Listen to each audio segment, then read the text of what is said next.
자, 이제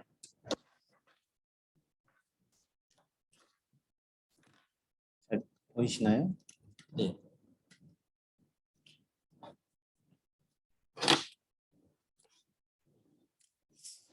기도하고 시작하겠습니다. 사랑하는 주님 감사합니다. 저희가 복음의 기초 벌써 이제 마지막 시간이 되어서 함께 주님 주신 소명에 대해 나누려고 합니다. 진리가 혼탁한 시대를 살아가고 있는 가운데 우리에게 주시는 하나님의 귀한 뜻을 발견하고 세상 가운데 진리를 전할 수 있는 우리 모두가 되게 하여 주시옵소서. 오늘도 배움 가운데 큰 깨달음이 있게 하시고 주님 더 알아갈 수 있게 도와주시옵소서. 감사하며 예수님의 이름으로 기도드렸습니다. 아멘. 요새 제일 어려운 게 실은 진리의 기준 되는 거거든요. 그러니까 뭐냐면 누가 말을 하면 그렇게 생각할 수도 있어. 또 반대로 얘가 얘기하면 네 말도 옳아. 근데 둘이 싸우면 야 싸우지 마. 너도 옳고 너도 옳을 수 있는 거야. 이런 식으로. 그러니까 절대적인 기준으로 내가 옳아라고 말하면 이게 미친 거 아니야? 이런 식으로 나오는 거죠. 그러니까 이런 문제들이 어디서 나오죠? 이제 경계선들이 허물어지는 데가 실은 가정. 제가 그 조사 결과를 보니까 2008년부터 2018년 사이에 2008년까지만 해도 결혼하는 게 좋다였는데 2018년쯤 되면 결혼하지 않는 것도 괜찮다가 훨씬 올라가요. 그러면서 뭐가 올라가냐면 혼전 동거에 대한 비율이 긍정적인 비율이 확 올라가요. 그런 개념들 보면은 우리가 기존에 가지고 있던 우리의 제도 혹은 우리가 가지고 있던 공유했던 사상들이 이제는 많이 변해가고 있다는 걸 느끼게 되죠. 이 동성애 같은 경우 한국은 진짜 빨리 바뀌고 있거든요. 외국은 되게 천천히 바뀌었는데 한국은 너무 급속도로 바뀌니까 이제는 너네가 틀려라고 말하면 네가 뭔데 평가해 이런 얘기가 나오는 거죠. 그러니까 진리의 기준을 놓고 이야기하면 누가 옳은가를 항상 얘기하게 돼요. 왜 옳은가를 얘기하게 되는데 네가 옳다는 걸 어떻게 증명할 건데 세상은 항상 교회한테 이렇게 얘기하는 거죠. 그럼 그 기준이 옳은 건 어떻게 말할 건데 결국 계속 순환 논리에 빠져요. 그렇죠? 그러다 보니까 너네는 너네도 옳고 우리도 옳을 수 있는 거를 너네만 옳다라는 잘못된 측면으로 판단하기 때문에 우린 너네랑 함께 할 수 없어. 이게 지금 현재 교회가 처한 상황이에요.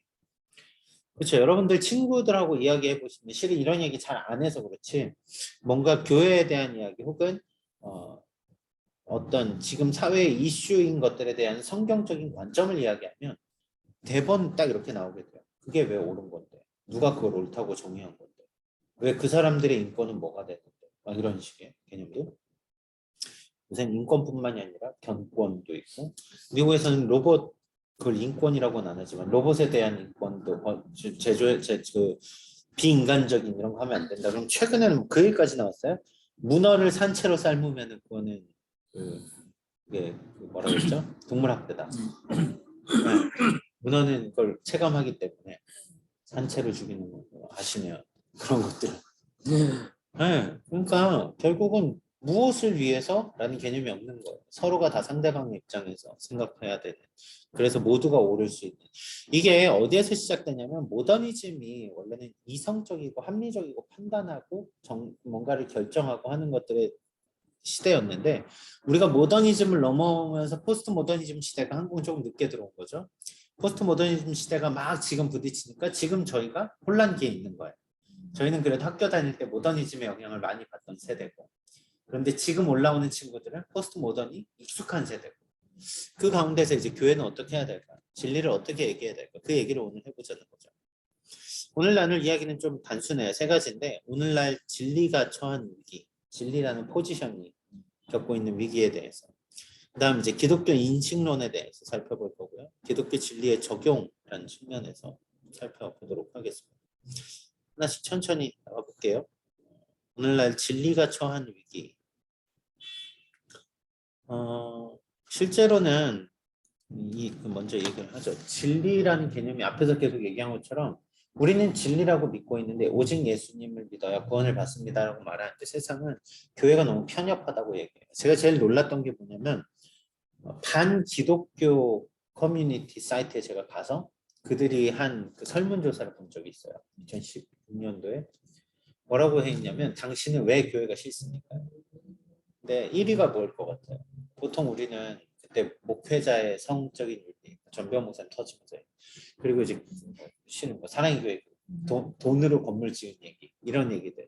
근데 워낙 돈 얘기, 성적인 얘기 그리고 또 막 이제 막 교회에서 일어나는 각종 잡다한 싸움들 실은 그게 안티크리스찬들의 대부분이 교회를 싫어하는 이유일 거라고 저는 생각했는데 1위는 교회가 말하는 배타성이래요. 왜 너네만 오라? 왜 너네만 구원이 있다고 말해? 결국은 그게 기독교 진리라는 것 자체를 세상에 이제는 못 받아들이는 그런 시대가 됐다라는 거죠. 그렇게 생각하다 보면 교회에서 좀 그렇게 말할 때가 많아요. 야, 포스트 모더니즘 이거 이단이다. 이런 식으로.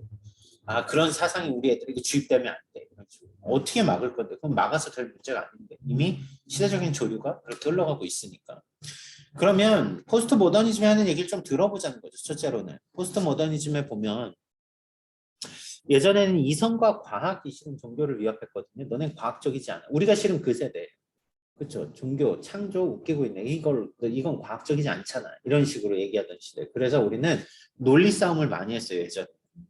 근데 지금은 그 논리 싸움이 중요하지 않아요. 누가 지었으면 어때? 이런 거예요. 그냥 내가 지금 맛있게 음식을 먹으면 되는 거야. 약간 이런 개념. 그게 포스트 모더니즘이 된 거죠. 모더니즘의 모든 것을 부정하는 게 포스트 모더니즘이에요. 그래서 말은 되게 거창한데 포스트 모더니즘은 그냥 기준이 없어요. 기준이 없고 해체주의라 그러죠. 야, 그게 다 옳은지 아닌지 다 열어놓고 다시 까봐. 이런 개념들. 그러다 보니까 건축물도 보세요. 저희 포스트 모더니즘적인 건물 대표적인 그런 것들이 있는데 밑에가 없잖아요. 뭔가 기존에는 네모나게 반듯하게 튼튼하게 지었다면 지금은 뭔가 이렇게 가운데를 비워놔. 건물에 지을 때만 형 이상학적으로 이렇게 뒤틀어놔. 이런 것들. 실은 포스트 모더니즘은 건축이나 미술에서 먼저 나왔어요. 근데 이게 이제 우리의 사상에 적용이 되는 거죠. 자, 이것도 아름다워. 자, 봐봐. 이런 개념들. 그러다 보니까 모더니즘에서도 이미 여러 번 두드려 맞았는데 기독교는 이게 사실이 아닌 것들을 가르친다 이러면서 이성적 사고로 성경을 막 분석하면서 예수가 진짜 있었냐 없었냐 맨날 이 얘기하고 싸우고 있었는데 어느 날 보니까 이 싸움이 무의미해지는 시대가 온 거죠. 그게 지금 시대예요. 딱 그때 이제 D.A. 칼슨이라는 되게 유명한 미국의 복음주의 목사님이 우리가 포스트 모더니즘 자체를 무조건 부정적으로 보지 말자. 그 사람들이 하는 말을 좀 들어보자. 이런 얘기를 했어요.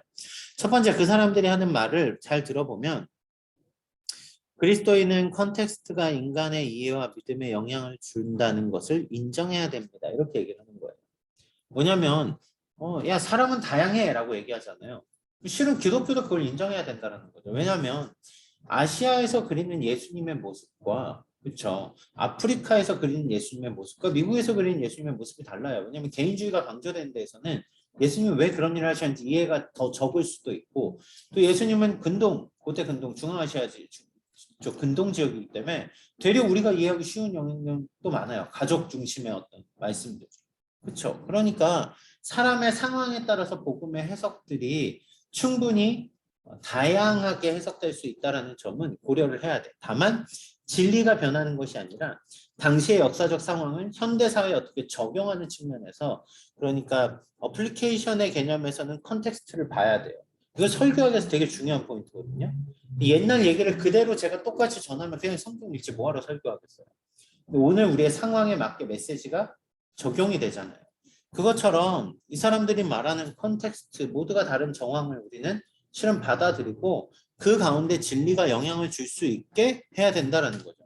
진리는 변하지 않지만 진리에 대한 이해는 주관적으로 조금씩 바뀔 수 있다는 거죠. 그렇다면 변해야 할 것과 변하지 않을 것. 제가 그때 그런 얘기를 한 적이 있어요. 틀은 변할 수 있어요. 본질은 변하면 안 돼요. 그 개념을 이해해야 됩니다. 지금까지는 1.1획도 변하면 안 되는 이런 개념으로 적용을 하면서 한국교회가 특히 되게 다 틀어 막아놨었죠. 이미 복음주의는 주류가 아니에요. 지금 비주류예요. 자유주의가 주류죠. 지금 현재 기독교 세계 학회에서.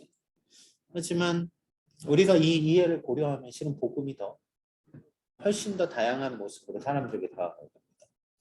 두 번째, 진리가 계몽의 수단이라기보다 권력의 대상이 되었다라는 포스트 모더니즘의 관점을 공유해야 됩니다. 뭐냐면 여전히 기성세대는 진리가 우선시돼요. 그러니까 그 뭐라 그러지? 이성이 우선시돼요. 이성적 사고, 통찰력 이런 게 있어야만 돼. 근데 실은 교회가 이성적이지 않은 광신도들의 집단 이런 식으로 이해됐던 게 믿지 않는 사람들이 바라본 교회라는 거였죠. 그렇다면 포스트 모더니즘이 이 사회가 줄이었다면 지금 포스트 모더니즘 꽃을 못 폈겠죠. 근데 반대로 지금 포스트 모더니즘 사회라면 실제로 이성 중심의 사고가 아닌 우리도 이제는 기독교 진리 중심의 사고를 할 수 있게 돼야 된다는 얘기예요. 그 전까지는 이성과 싸움이 엄청 힘들었는데 실은 이게 포스트 모더니즘이 왜 튀어나오냐면 2차 세계대전 이후로 튀어나와요. 아니 그렇게 이성적인 사람들이 말도 안 되는 전쟁을 벌여. 그렇잖아요. 이성적인 사고를 하면 스스로가 서로의 안전을 지켜주면서 그 범위 안에 있어야 되는데 결국 지금 러시아 일어나는 일도 똑같은 거예요. 이성적 사고는 더 이상 작용하지 않아요. 이 자국의 이익 앞에서. 신제국주의라고 그러죠. 그러니까 이런 개념에서는 포스트 모더니즘과 같은 맥락으로 이성 중심의 사고가 무조건 옳다라는 것은 우리가 배척할 수 있는 거죠. 또 하나 포스트 모더니즘이 제시하는 전통 교리의 의문에 대해서 우리는 가르침을 제고하고 재정립하고 새로 표현할 기회가 생겼음에 감사해야 됩니다. 이게 뭐냐면 우리가 지금 하는 게 교리잖아요. 제가 왜 이런 툴을 쓰냐면 옛날에는 교리 딱 단순했어요. 자, 오늘은 성령론 배우겠습니다. 성경책 찾으세요. 막 찾으면 이게 다 성령에 대한 말씀입니다. 그러면서 그 흐름들을 정리하고 끝나는 경우들이 많았는데 왜 복음에 대해서 이렇게 성경적인 원리들을 다시 가져와서 우리의 삶으로 적용시켜서 해석을 하느냐? 포스트 모더니즘의 영향입니다. 그렇기 때문에 우리는 1 더하기 1은 2야? 이렇게 이제 말하지 않고 1이 과연 뭐였고 또 다른 1은 뭐였는데 왜 그게 2가 되는가를 성경이 어떻게 말하는지 그 원리가 뭔지 지금 우리가 하는 적용이 이 개념들이에요. 그러니까 포스트 모더니즘은 전통 교리를 깨부순 것 같은 모습이었지만 실은 전통 교리를 깨부쉈다기보다 우리가 스스로 포스트 모던 사회에 맞는 교리에 대한 재정립을 한 거죠. 그런 면에서는 긍정적으로 봐야 돼요. 또 마지막으로는 믿음이 부정하는 합리주의의 근간인 모더니즘에 대항하여 포스트 모더니즘 사상과 동맹을 맺을 수 있습니다. 죄송해요.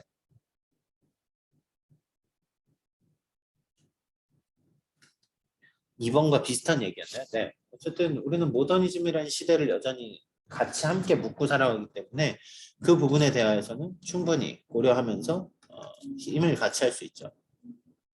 그리고 실제로는 포스트 모더니즘이 다 답인 것 같은데 포스트 모더니즘에 대한 개념도 우리가 생각해 봐야 돼요. 포스트 모더니즘은 진리가 있더라도 유한함에 결함이 있는 인간이 진리를 알 수 없다고 주장해요. 그러니까 너도 옳고 나도 옳은 거야. 너만 옳다고 주장하지 마. 이게 독선이라는 말로 교회를 표현하죠.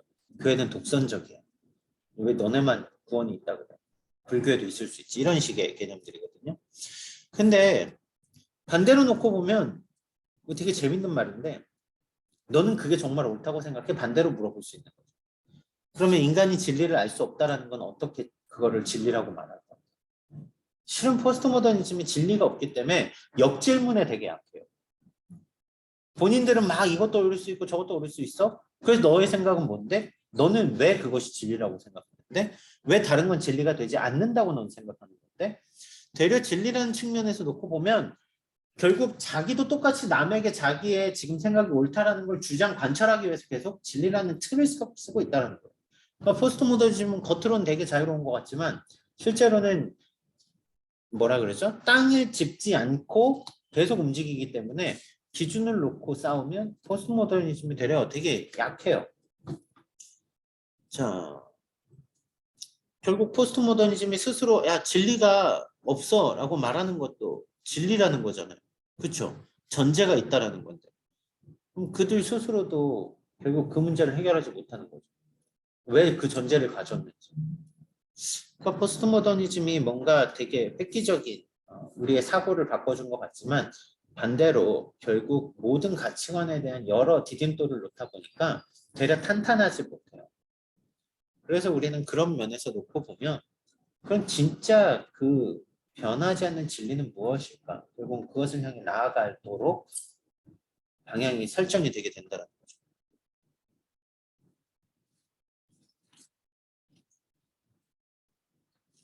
제가 PPT 올려드릴게요. 들으셔도 영상과 PPT 다 올려드리겠습니다.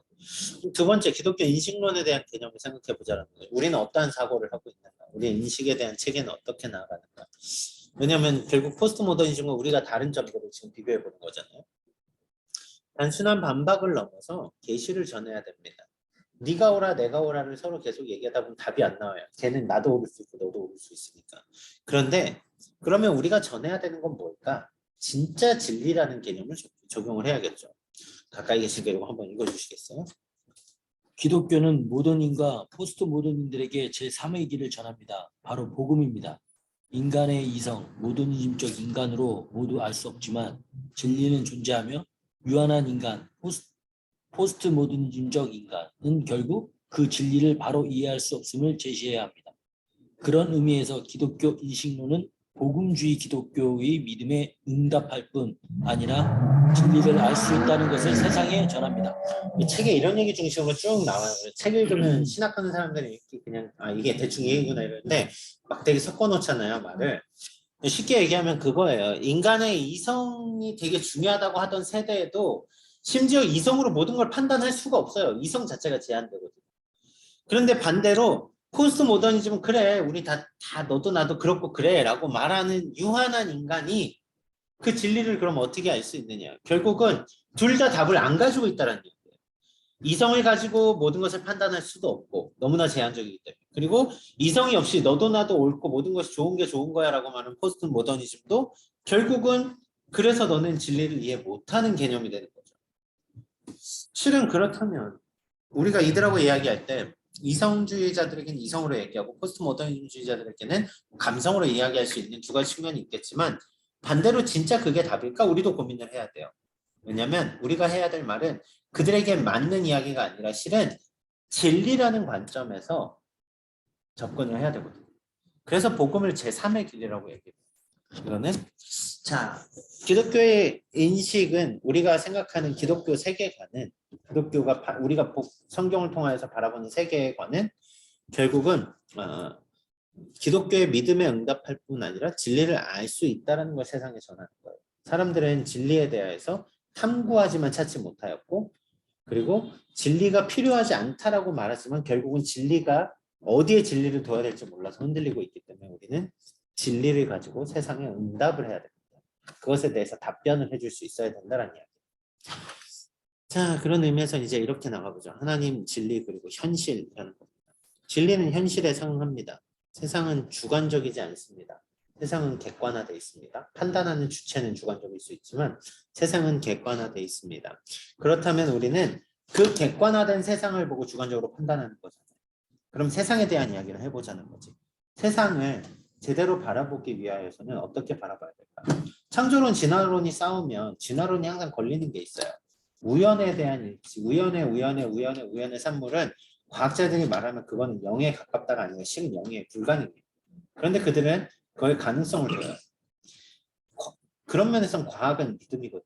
과학이야말로 진화론적 그게 모든 진화론이 아니라 실은 진화론도 단순 되게 세밀한 진화들 자라면서 아이들의 키가 커져간다라든가 이런 것들 이런 세밀한 진화라는 마이크로 에볼루션은 대부분의 기독교인들도 다 인정을 해요. 근데 매크로 에볼루션이라고 그래요.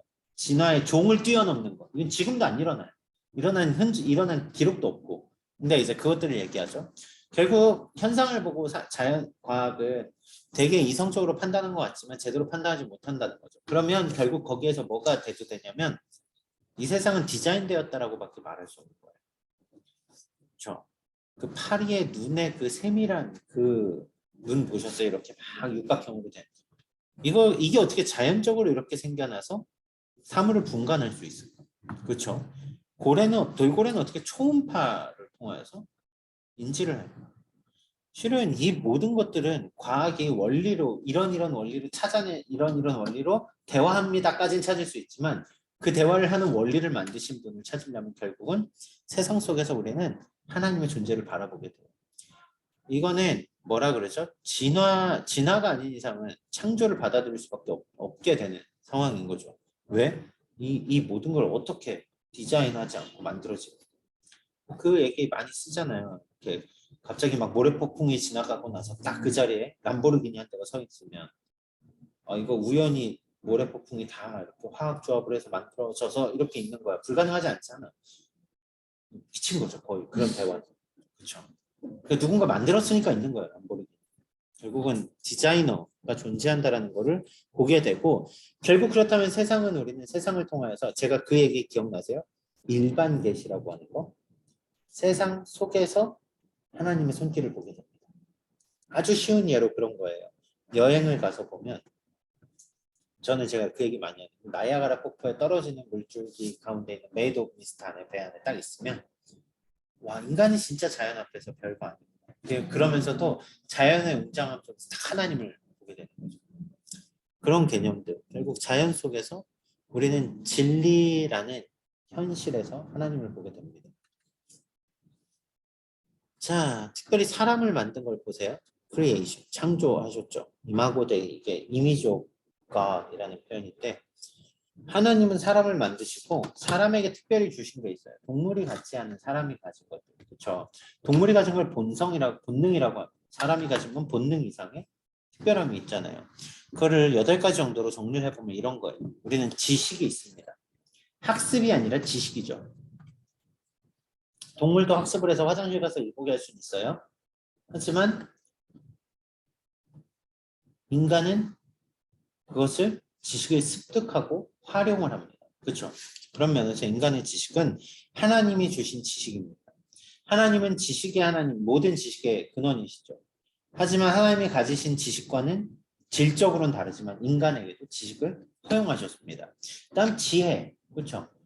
까마귀가 병에 돌멩이를 집어넣어서 물을 먹는 게 신기하다고 박수 쳐주지만 인간에게는 아무것도 아닌 거잖아요. 지혜라는 것, 이게 지혜는 달라요. 초등학교밖에 안 나온 할머니들인데도 참 지혜롭게 사세요. 그렇죠? 지혜라는 것은 주어진 하나님의 특별한 이 있죠. 선, 무엇이 선이고 악하고를 구분할 수 있습니다. 가치 기준은 바뀔 수 있지만 선하다 악하다에 대한 개념을 가지고 있어요. 그렇죠? 행동에 대한 도덕성이 있다는 이야기예요. 그다음에 사랑, 그렇죠? 우리는 본능에 의해서 자식을 그걸 뭐라 그러죠? 종족 보존을 위해서 사랑하지 않아요. 그렇죠? 감정적이고 의존적인 사랑을 합니다. 다음 거룩. 우리는 구별된 삶에 대한 개념들을 가지고 갑니다. 그러니까 우리가 죄 짓고 나면 양심이라 그러죠. 왠지 나중에 하나님한테 벌 받을 것 같아 이런 거. 벼락치면 아이고 내가 오늘 잘못한 거 생각나는 거. 거룩에 대한 개념들이 있어요. 우리가 깨져서 그렇지. 공의, 무엇이 바르고 무엇이 잘못된 비슷한 개념이죠. 의로움에 대한 개념이 있고요. 진실과 거짓에 대한 개념이 있고요. 그 다음 일을 행할 능력이 있습니다. 도구의 인간. 그렇잖아요. 하나님이 인간에게 주신 수많은 것들이 있죠. 우리는 이것들을 통하여서 하나님을 발견하고 하나님께 나아가고 하나님을 사랑할 수 있는데 문제는 이게 상실됐다라는 거잖아요. 죄 때문에 깨졌다라는 거죠. 결국 죄로 무너진 인간은 스스로 하나님을 찾을 수 없게 된 거죠. 하나님의 형상으로 지어진 온전한 인간은 하나님을 찾고 하나님 안에서 진리 안에 거하면서 진리로 말미암아 자유로울 수 있었는데 지금은 진리가 사라져버린 시대가 된 거죠. 그러니까 각자 자기 소견에 오른 대로 살더라. 이게 지금 포스트 모더니즘하고 똑같은 거예요. 자기 소견에 오른 대로. 그래서 일반 계시 속에서 하나님의 손길은 찾을 수 있지만 그 하나님을 인간이 스스로 찾아가 만나 구원에 이를 수 있는 길은 죄 있는 인간은 없는 거죠. 답이 없는 거예요. 답이 없는 인간. 그렇죠. 그런데 이 전적인 타락에서 하나님이 구원의 길을 주신 거죠. 그게 구속이라는 거죠. 그리스도 안에서 우리는 하나님을 바라보게 됩니다. 더 놀라운 것은 이 하나님을 바라보게 되도록 하나님이 우리에게 스스로를 보여주셨어요. 계시. 요한계시록이 레벨레이션이라는 표현을 쓰잖아요. 이게 reveal이라는 표현에서 나오는데 나타내 주셔야만 볼 수 있는 거죠. 죄인인 인간의 입장에서 하나님을 스스로 찾을 수는 없지만 하나님이 스스로 자신을 보여주시면 우리는 하나님을 만날 수 있습니다. 그 하나님을 나타낸 게 바로 특별 계시라는 얘기예요. 자, 그럼 우리는 오늘 계시에 대해서 2가지를 얘기했어요. 일반 계시, 자연 속에서 느껴지는 하나님.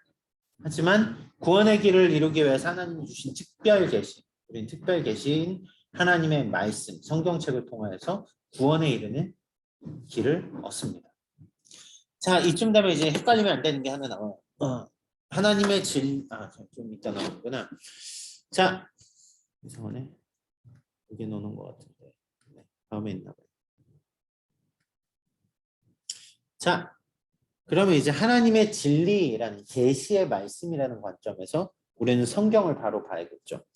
자, 디모데후서 3장 16절에 보면 이런 말씀이 나와요. 모든 성경은 하나님의 감동으로 된 것으로 의와 책망과 바르게 함과 의로 교훈과 책망과 바르게 함과 의로 교육하기에 유익하니. 이렇게 나와요.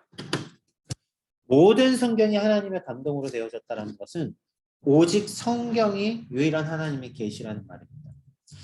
모든 성경 100% 완벽한 구원에 대한 메시지가 성경에 들어 있습니다. 우리는 이걸 유기적 영감이라고 해요. 유기적 영감 무슨 얘기냐면요. 모세가 성경책을 쓸 때 실은 성경의 저자가 다 다르거든요. 근데 성경은 하나님이 썼대요. 사람이 썼잖아요. 하나님이 썼대요. 이거 누가 물어보면 대답할 사람 많지 않죠. 이 영감으로 성령의 인도하심으로 썼어. 그렇게 말하는데 실은 거기서 오는 세상 사람들이 보는 잘못된 편견이 뭐냐면 기계적 영감설로 받아들여요. 뭐냐면 갑자기 너무 막 내가 자고 일어났는데 갑자기 정신을 차려보니까 내 눈앞에 글이 쓰여져 있어. 내가 쓴 글이. 성령님이 나를 막 들어서 막 쓰셔서 쓰게 하셨어. 이러면 이거는 성령이 100% 쓰신 글이겠죠. 근데 이거 뭐지? 이러지 않는단 말이에요. 이게 기계적 영감설에 옳지 않은 것은 성경이 이미 그 쓴 사람들에 따라서 이미 언어가 달라요. 그렇죠? 히브리어와 아람어 또 헬라어 그리고 쓴 사람에 따라서 필체가 다 달라요. 그러니까 요한이 쓴 그 필체가 있고 바울이 쓴 필체가 있어요. 글씨체가 아니라 그 문학체가 있단 말이에요. 그러니까 하나님은 그 사람을 들어서 유기적으로 성령을 통해서 역사하셔서 깨닫게 하시고 글을 쓰게 하신 거죠. 그래서 결국 성경의 저자는 한 하나님입니다. 이렇게 말을 하는 거예요. 두 번째, 모든 성경이 완성되었다라는 것은 뭐냐면 제가 이 얘기를 하려고 해요. 우리가 계시라는 거에 대해서 좀 조심해야 돼요. 왜냐하면 계시 은사를 받았다라고 하시는 분들이 종종 있어요. 지금도 많아요, 생각보다. 우리 교회도 있어요. 교회.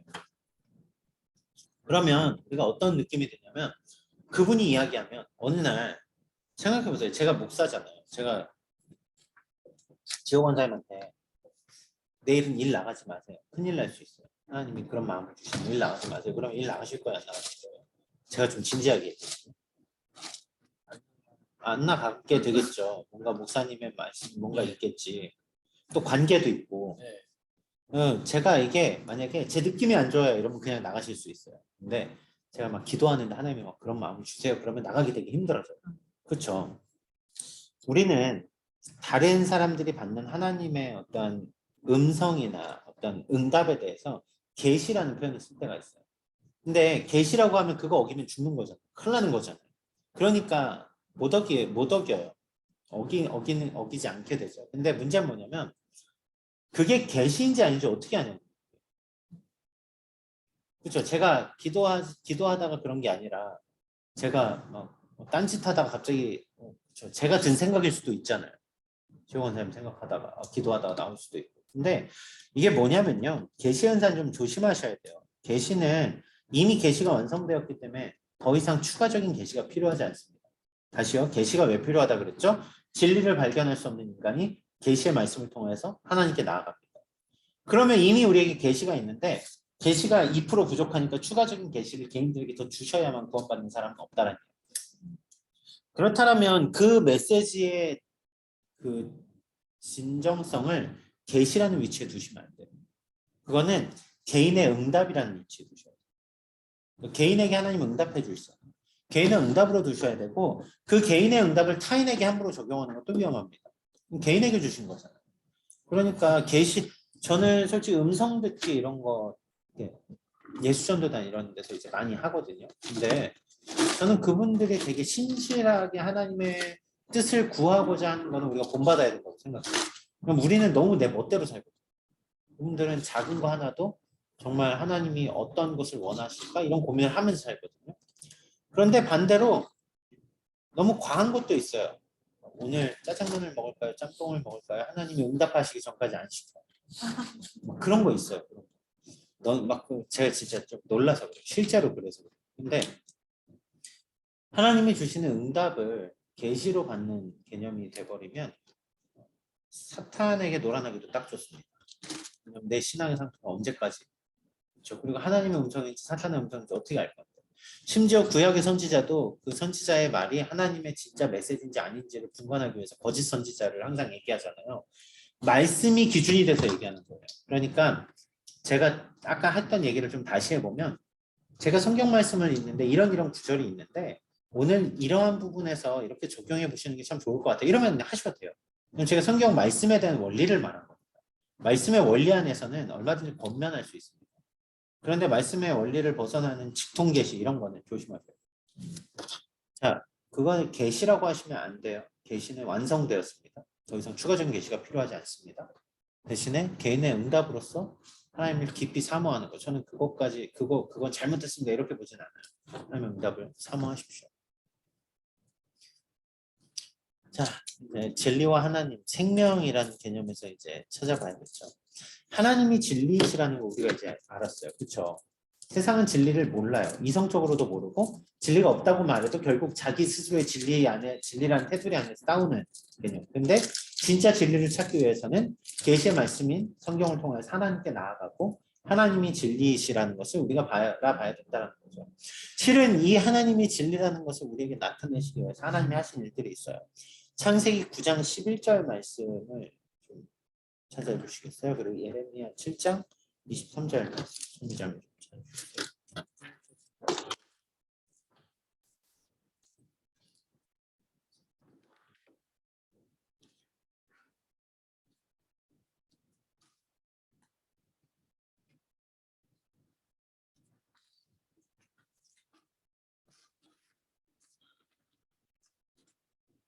네, 창세기 9장 11절 나옵니다. 내가 너희와 언약 세우리니 다시는 모든 생물을 홍수로 멸하지 아니할 것이라. 땅을 침몰할 홍수가 다시 있지 아니하리라. 네, 홍수 이후에 하나님이 노아와 체결하신 언약이에요. 예레미야? 네, 예레미야 7장 23절. 오직 내가 이것을 그들에게 명령하여 이르기를 너희는 내 목소리를 듣라. 그리하면 나는 너희 하나님이 되겠고 너희는 내 백성이 되리라. 너희는 내가 명령한 모든 길로 걸어가라. 그리하면 복을 받으리라 하였으나. 내 목소리를 청종하면 내 백성이 되리라. 하나님이 지금 둘 다 실은 언약을 맺으시는 거예요. 잘 보세요. 진리이신 하나님이 비진리인 인간과 언약을 맺는다라는 거. 이거는 굳이 안 하셔도 될 일이거든요. 그런데 하나님은 언약을 체결하십니다. 인간은 계속 언약을 깨뜨려요. 그런데 하나님은 그 언약을 계속 갱신하세요. 리뉴얼하세요. 그러면서 구약에서 창세기로부터 예레미야를 지나서 말라기까지 쭉 오는 과정에 보면 그 안에 구원의 역사들이 보여요. 하나님이 이거를 historical redemption이라는 표현을 쓰거든요. 구속사라는 개념이에요. 아담이 깨뜨린 언약을 또 노아와 체결하시고 노아가 금세 죄로 무너질 때 또 아브라함과 체결하시고 하나님이 진리이신 하나님이 왜 인간에게 계속해서 언약을 맺으실까요? 결국 그 진리인 하나님께 다가오게 하기 위해서 신실하신 하나님은 인간이 지키지 못한 그 영역의 진리의 개념을 예수 그리스도를 보내심으로 인간이 진리에 다가오게 하셨다는 거죠. 그렇다면 진리의 하나님께 나아가는 우리가 얻는 것은 무엇입니까? 구속, 생명, 영원한 생명을 얻는 하나님의 자녀가 되는 거예요. 그게 바로 우리가 가진 진리의 가장 핵심이에요. 그러니까 우리가 왜 성경의 근거에서 얘기하고 성경의 근거에서 얘기하는 게 무엇이며 그 가운데 우리가 얻게 되어지는 것이 무엇인가를 알면 실은 우리의 신앙에 대하여서 주변 사람들과 이야기하는 가장 기본적인 관점이 거기서 딱 생겨난다는 거죠. 자, 이제 마지막입니다. 약속을 성취하는 하나님 보고요. 기독교 진리의 적용이라는 건데요. 이 부분이 좀 제일 중요한 것 같아요. 자, 이제 우리가 가진 진리의 틀이에요. 어떠한 틀인지 알았어요. 그렇죠? 성경이 왜 중요하고 하나님 앞에서 우리가 어떠한 사람들이고 이제 세상을 향해서 우리가 선포할 진리가 어떠한 근거에 의한 건지 알았어요. 자, 그렇다면 우리는 어떻게 적용을 해야 될까? 첫째는 겸손하게 선포해야 됩니다. 우리가 진리를 가졌다고 교회가 자꾸 하는 게 뭐냐면 세상을 심판하려고 들어요. 악마의 자식들. 애들 막 문화 같은 것도 보면 저런 거 보면 너네 다. 저는 이게 우리가 되게 겸손하게 복음을 선포할 수 있어야 된다고 생각해요. 이분도 그렇게 얘기하시고요. 우리의 메시지가 심판이 되는 게 아니라 우리가 종의 자세로 그들을 섬기며 전해야 된다는 거죠.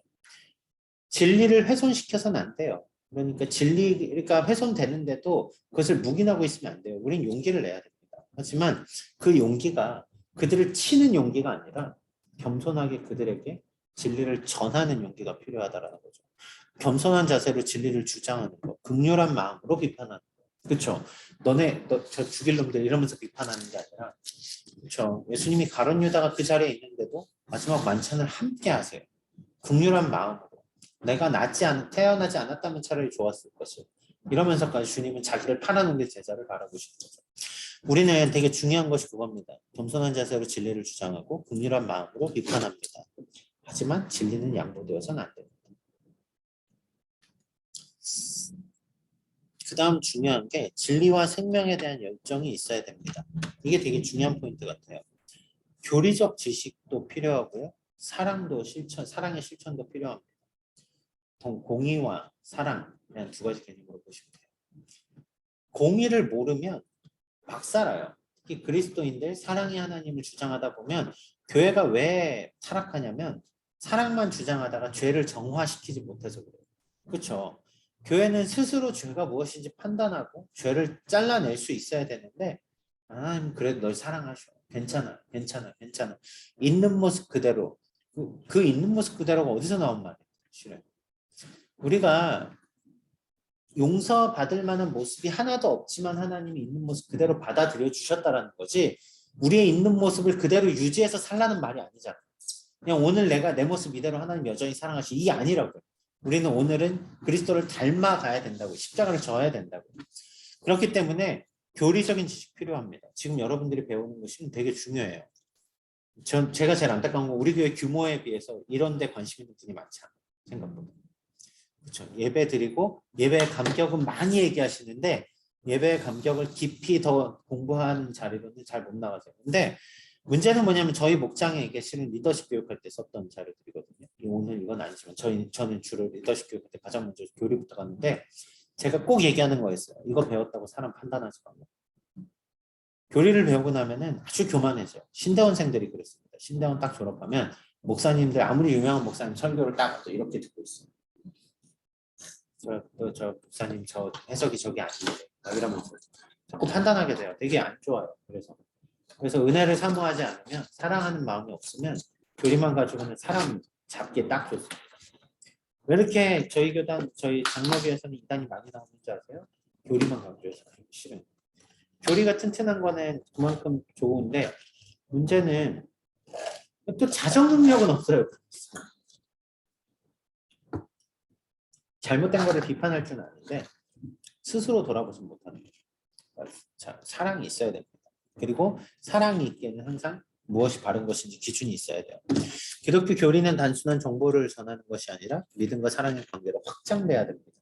여러분들이 배우시면 꼭 이런 것들이 하나님의 사랑을 더 지난 시간에 배운 것처럼 종말에 대해 이야기하는 게 종말이 그렇구나 이런 프로세스구나 라고 이해하고 끝나는 게 아니라 진짜 우리의 신앙이 종말을 향해 나아감으로 소망이 있듯이 실은 이런 과정들을 통해서 하나님의 사랑을 더 깊이 알아야 됩니다.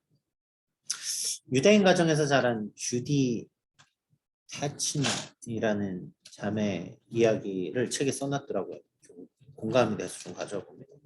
유대인 가정에서 예수님 믿는 무슨 유대인이라고 그러는데 메시아닉주 맞나? 맞을 거예요. 아무튼 유대인 가정에서는 예수님 믿는 게 이건 지금 기독교에 신천지 빠지는 것보다 더 지금 심각한 거예요. 유대인은 유대인만의 그 바운더리 안에서 그들의 삶을 지켜나가는 게 그들의 지금까지 이미 예수님 모시고 2000년이 지난 지키고 있습니다. 얼마나 그게 대단하겠어요. 근데 얘가 대학교를 갔는데 주디가 대학교를 갔는데 친구가 준 성경책을 통해서 예수님을 만납니다. 그때부터 가족들에게 이야기를 했죠. 예수님 만나고. 그랬더니 아버지가 딱 이렇게 얘기하는 거예요. 너가 차라리 임신을 했다거나 학교에서 퇴학을 당했다 그러면 내가 이렇게 마음이 상하진 않을 거야. 그 정도로 예수님을 믿는 게 너무 가슴이 아픈 거예요. 우린 이렇게 되면 어떻게 합니까? 이제 막 기도하면서 계속 복음을 선포합니다. 집에 가서. 그런데 이 자매는 이렇게 했어요. 먼저는 자신의 진리에 대해서 붙잡았습니다. 계속. 그리고 가족에 대해서 사랑의 마음으로 더 많이 사랑하며 섬겼습니다. 그리고 겸손한 자세로 늘 부모님의 말씀을 듣고 그 가운데서 살았어요. 그랬더니 결국 아버지가 성경책을 받았어요. 그리고 그 부모님이 개종을 했어요. 이게 어떤 개념이냐면 우리는 마치 저희 목장에 관사 중에 하나가 아버지 구원을 놓고 기도하는 자매가 있는데 그거를 놓고 기도는 많이 해요. 근데 막상 아버지랑 교회 얘기하면 자꾸 싸우잖아요. 아버지랑 대화가 단절되죠. 그렇죠. 그리고 자꾸 예수님 얘기하면은 아버지가 불편해. 근데 또 나는 예수님 얘기해야지 전도를 하니까 예수님 얘기를 해. 그럼 결국 대화를 해도 편치 않아. 막 이렇게 가는데 제가 그렇게 얘기했어요. 그러지 말고 그냥 아버지를 아버지로 더 많이 사랑해 드리라고. 왜냐면 그리스도인이 된다는 것은 실은 그 사람 가운데 예수님이 보이는 거지. 우리가 말 몇 마디로 예수님을 전하는 게 사람을 얼마나 바꿀 수 있겠어요. 그렇죠. 제가 지난번에 같이 이야기하면서 느낀 건데 실제로 예수님을 믿으면서 바뀌는 생활이 나에게 나오니까 그게 더 은혜라고 말할 수 있는 거죠. 그게 원리인데 제가 되게 감동 깊게 들었던 얘기도 비슷한 얘기도 그게 있어요. 불신자 남편하고 결혼한 아내 이야기인데 남편의 시아버지죠. 시아버지가 몸을 못 쓰세요. 중풍이 있으셔서. 그래서 대소변까지 다 받아야 돼요. 근데 며느리가 자기도 그걸 안 하려고 하는데 아들인 자기도 싫어하는데 며느리가 그걸 너무 열심히 하는 거예요. 자기 아내가. 근데 어느 날 방에 이렇게 이 사람 이상한 거 아니야 이러면서 방에 귀를 딱 들어보고 있는데 아내가 기도를 하고 있더래요. 뭐라고 기도했냐면 하나님 우리 아버지 조금만 더 살게 해달라. 우리가 더 사랑할 수 있게. 그 얘기를 듣는데 망치로 얻어맞은 것 같아요. 그래서 도대체 왜 그랬나 이해가 안 됐는데 교회를 나오고 보니 아내의 행동이 다 성경에 있던 그 얘기였다는 거죠. 그래서 그 얘기를 이찬수 목사님 교회인데 그 목사님한테 편지를 쓴 거예요. 제가 실은 아내의 모습이 이해가 안 되는데 교회 오고 나니 이해가 됐어요. 우리가 삶으로 지금 그 얘기들을 하고 있냐라는 거죠. 되게 중요한 문제인데 겸손하게 진리를 전하는 거 되게 중요한 문제입니다. 끝으로 진리의 영성이라는 개념이에요. 겸손하지만 용기 있게 이를 위해서 우리는 기도하고 말씀 안에 서 있어야 됩니다. 제일 무서운 게 그거예요. 다 아는데 안 해. 말씀도 안 읽고 기도도 안 하고 그런데 아무 문제가 없어.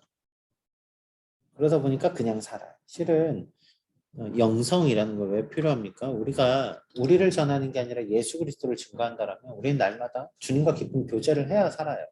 근데 교제 없이 자꾸 거룩한 척을 해요. 그러면은 나중에 딱 어떤 케이스가 되냐면 나중에 집 권사님 장로님 되고 나면 딱 바리새인. 그렇죠. 열심히 신앙생활 했는데 안 한 것들 딱 보면은 니들 그래갖고 이런 식으로 되는 거예요. 진리의 영성이라는 건 우리가 진리를 알았다라면 날마다 그 진리를 향해 나아가는 우리 삶의 도전들이 계속 필요하다는 거죠. 이게 성화잖아요. 성화. 죄로부터 날마다 멀어지고 예수님으로 날마다 더 가까워지는 거.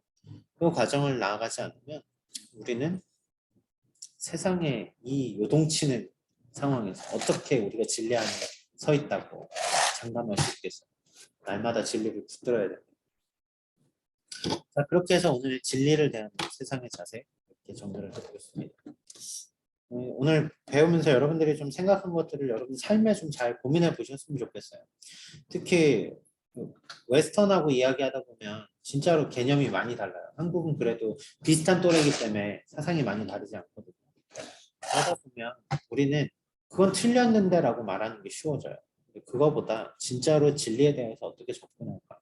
먼저 나는 진리를 어떻게 받아들이고 있고 그 진리가 어떻게 내 삶에 은혜로 작용되고 있고 그것을 우리는 어떻게 겸손하게 전할 수 있을까.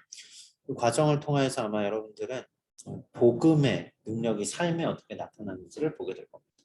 자, 지금까지 총 14주 고생하셨습니다. 자, 강의는 마치고요.